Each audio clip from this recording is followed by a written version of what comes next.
Assalamualaikum warahmatullahi wabarakatuh. Selamat pagi semuanya, bertemu lagi dengan Bu Iva. Kali ini kita akan membahas materi tentang makanan fungsional.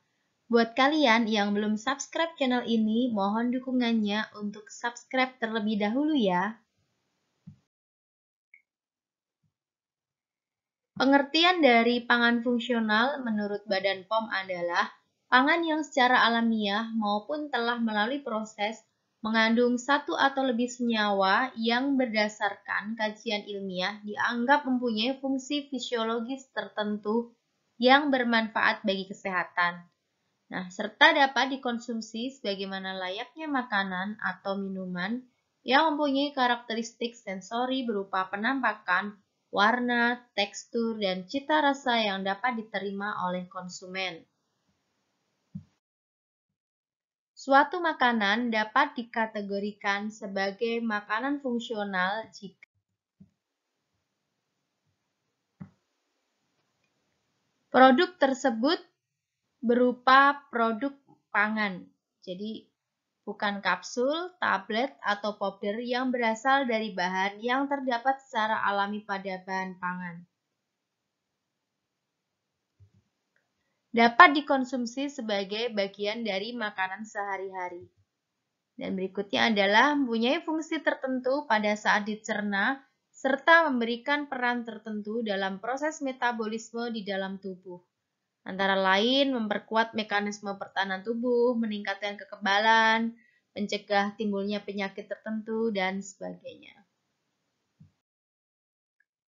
Fungsi dari makanan adalah sesuai dengan namanya, makanan fungsional mempunyai beberapa fungsi fisiologis bagi tubuh. Nah, beberapa fungsi fisiologis yang diharapkan dari pangan fungsional antara lain meningkatkan daya tahan tubuh, mencegah timbulnya berbagai macam penyakit, menjaga keteraturan kondisi ritme tubuh, mempercepat proses pengobatan pada berbagai macam penyakit, serta memperlambat proses penuaan. Jenis dari makanan fungsional itu dibedakan berdasarkan sumber makanannya serta berdasarkan cara pengolahannya. Berdasarkan sumber makanannya, makanan fungsional dibedakan menjadi dua, yaitu makanan fungsional dari bahan tanaman, contohnya kedelai, beras, tomat, dan sebagainya. Serta yang berikutnya adalah makanan fungsional dari bahan hewani, seperti dari daging, ikan, susu, dan telur. Berdasarkan cara pengolahannya, makanan fungsional dibedakan yaitu makanan fungsional alami, kemudian makanan fungsional tradisional, serta makanan fungsional modern. Makanan fungsional alami itu adalah makanan fungsional yang dapat langsung dimakan tanpa perlu proses pengolahan. Contoh yang paling mudah adalah buah-buahan segar. Nah, semua jenis buah-buahan segar merupakan makanan fungsional alami. Nah, mengapa demikian? Karena buah-buahan memberikan banyak sekali manfaat untuk tubuh kita. Nah, kira-kira apa saja manfaat dari buah-buahan?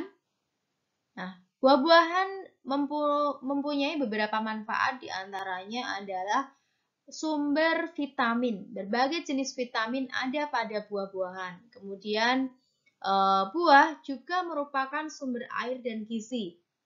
Kemudian, buah juga dapat mencegah penyakit tertentu, di mana kita bisa mengkonsumsi buah-buahan, contohnya di masa pandemi seperti saat ini kita banyak mengkonsumsi buah-buahan yang banyak mengandung vitamin C agar sistem imun kita kuat, seperti jeruk dan sebagainya. Kemudian buah-buahan juga merupakan sumber antioksidan, di mana buah merupakan sumber antioksidan alami.